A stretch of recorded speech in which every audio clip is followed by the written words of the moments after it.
kapunta saan munwa unwam solba kahita Vangay bel kato Jesu kanay kite Singwan yen lui chia mong leo zo Ngao bang kahehong nempa Ong damsa kato Jesu kene hiveng Dây lain có oi chim lô và bangin cả làm chim lô và ngày bel cả tàu Giêsu cái này khité xin ghi bang hong khen so ang lai nào bang cả bom sa và ngày Giêsu to sam bang khen non lâu đi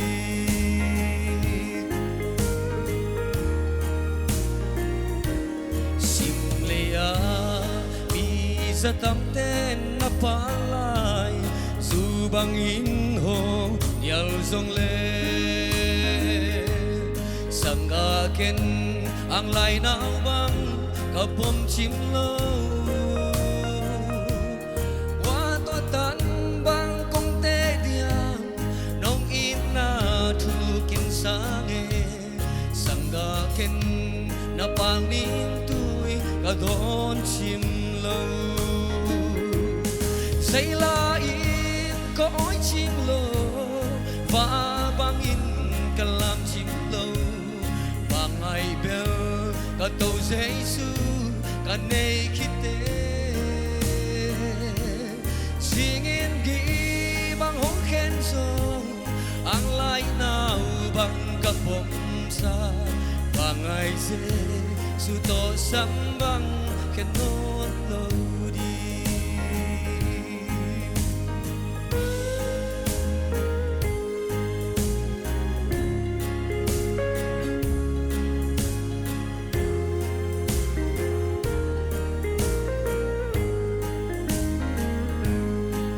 Bang kong ay luan man mo kapalay nang ading ho piainge lumol kay ang lay na bang ong pomila ong sango kaduang nengo kaluan kitwi beng mahi nang adi sotang bang Ong dam sa ko Inagpin sa konye Say lain ko oi chim lo Và bangin ka lam chim lo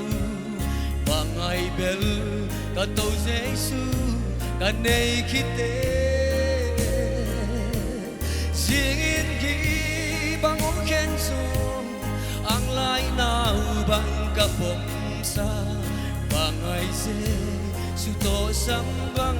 khen non lâu đi singin gi bang hong khen song ang lai nào bang ka bom sa và ngày Giêsu to sam bang khen